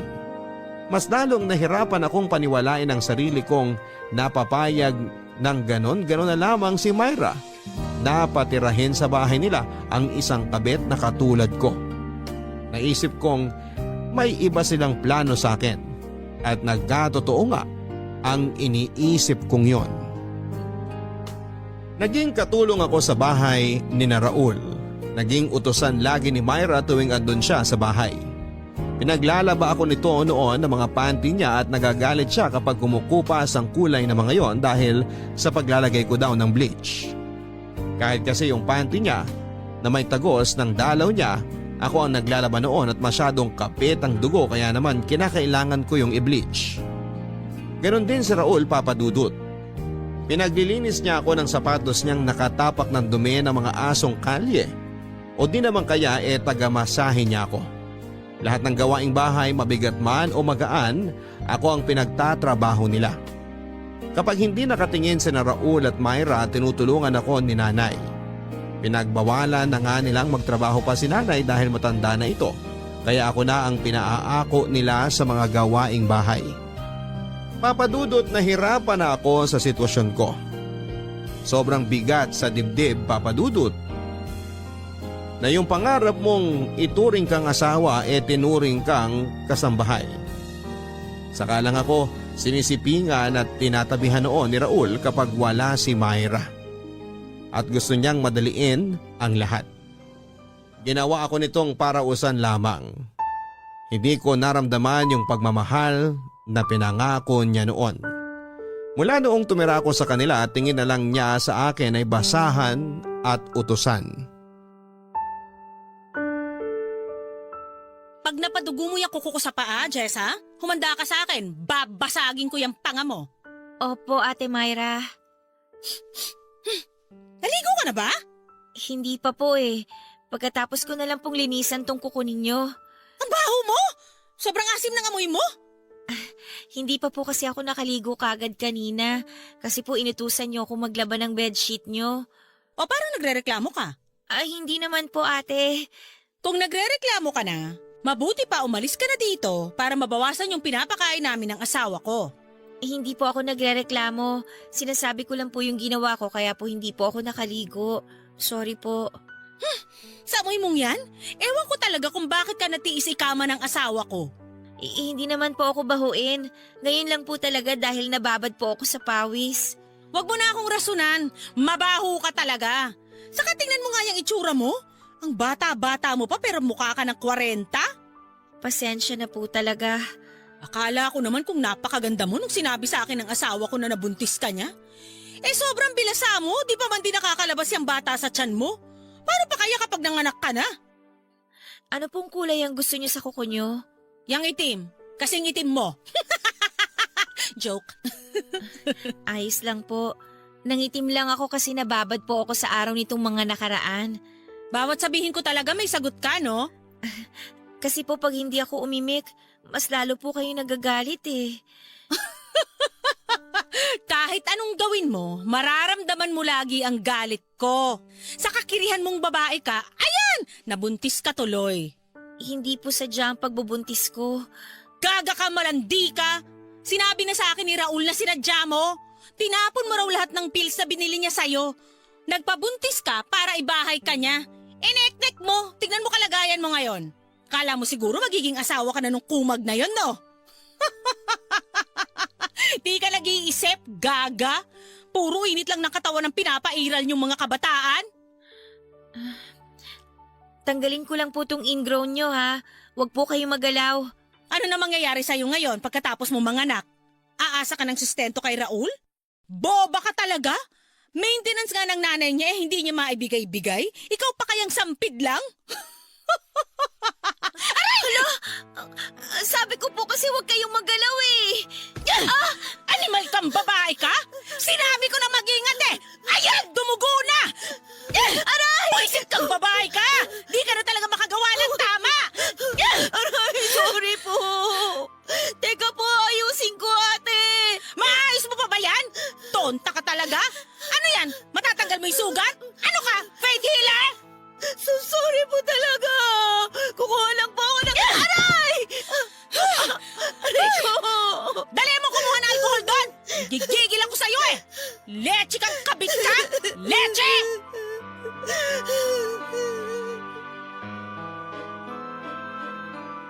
Nakaramdam ako ng paninigas ng tiyan ng ilang beses akong sinipa ni Myra. Hindi ko lang pinahalata noon dahil baka mas lalo itong magalit. Napansin ni nanay na nahihirapan ako sa paglalakad kaya kinumusta ako nito. Nagsinungaling ako at sinabing nadulas ako kaya naman inasikaso ako nito. Pinainom ako ng tubig at noong nakita ni Myra na nagpapahinga ako, binulyawan ako nito at inutusang muli. Walang nagawa si nanay dahil kahit siya mismo ay takot kay Myra. Nahihirapan na ako noon sa sitwasyon, Papa Dudut. Panaylagang pag-iyak ko noon para kahit papaano ay mawala yung sakit na nararamdaman ko. Natakot naman akong bumalik sa amin dahil paniguradong itatakwil lamang ako ng mga magulang ko. Lalo't umalis ako noong walang paalam sa kanila at nakisama pa sa may edad na lalaki. Tiniis ko na lamang sina Myra at Raul kesa wala akong matuluyang bahay. Madalas akong pinagbubuhatan noon ang kamay ni Myra kapag nakikita niya ako. Sa aming dalawa akala mo ay siyang naglilihi dahil sa kanyang pag-asta. Naintindihan ko naman kung bakit ito galit na galit sa akin dahil syempre kabit ako ng kanyang asawa. Kung hindi lang dahil sa nanay ni Raul ay baka nagpakamatay na ako noon. Napakabait nito sa akin at siya lang ang naging kakampi ko sa bahay nila. Hindi ba niya ako direktang naipaglalaban dati kina Raul pero inaalalayan naman niya ako. Naging sapat naman ang pagkalinga niya sa akin para makayanan ko ang lahat. Nagpasalamat ako sa kanya at sinabing sana hindi siya magsawa na gabayan at tulungan niya ako. Kahit si nanay noon, wala namang magawa sa trato ng anak niya sa akin kaya sinabi niya na ipagdadasal na lang niya na makayanan ko ang lahat lalo na ang magiging anak ko.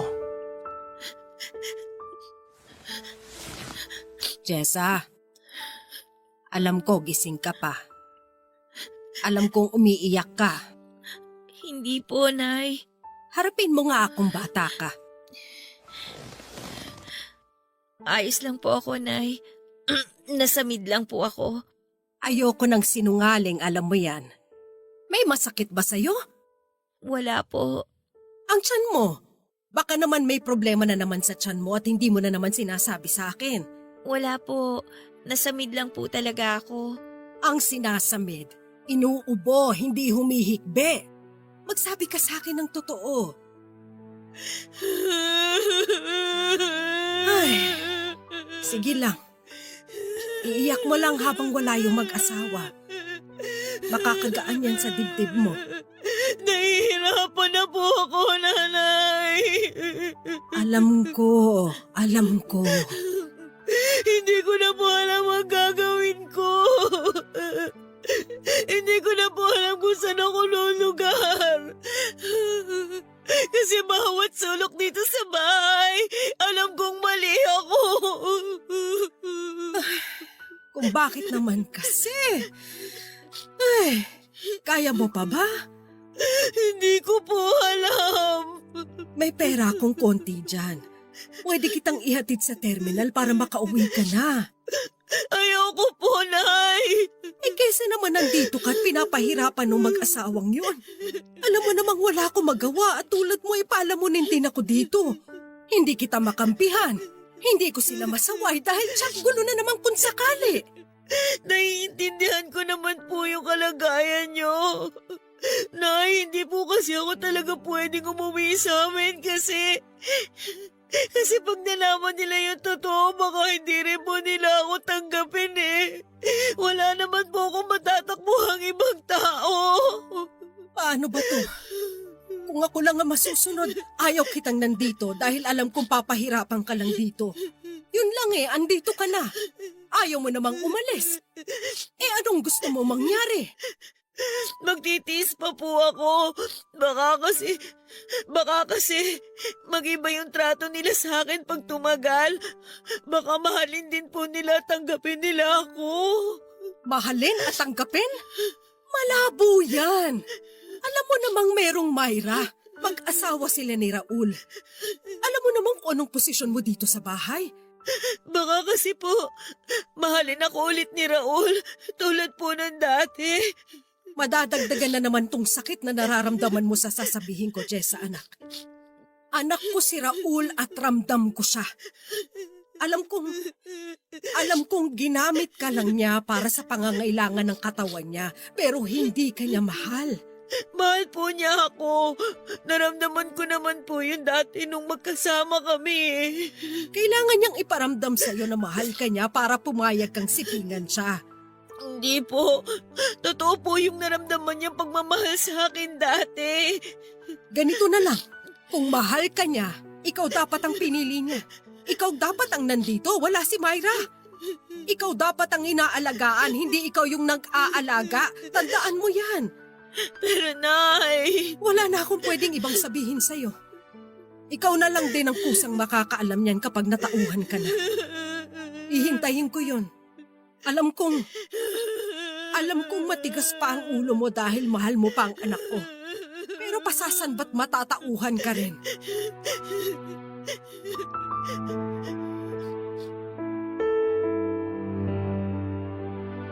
Ilang beses akong inofera ng tulong ni nanay na makaalis na sa poder nila.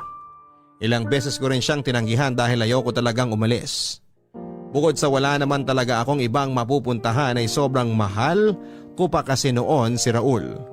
Sa tuwing naiisip ko noon na malalayo ako sa kanya, Nasasaktan ang loob ko dahil alam kong nahulog na ako ng sobra sa kanya. Kahit mali na ang pagtrato niya sa akin. Dinasal ko na sana balang araw bumalik ang dating pagtingin nito sa akin, lalo na noong nagsisimula pa lang kaming dalawa. Hiniling ko na sana ay makatulong yung magiging anak namin para makita niyang mahalaga rin ako sa kanya. Inalagaan ko ang ipinagbubuntis ko sa takot na baka kapag nakunan ako, papalayasin na ako ni Raul. Alam ko naman dati na kinuha niya lang ako dahil may pananagutan siya sa akin. At hindi dahil gusto niya. Sinuguro kong maayos ang kalagayan ng anak namin dahil ito ang susi para maging ayos na ang lahat sa amin ni Raul.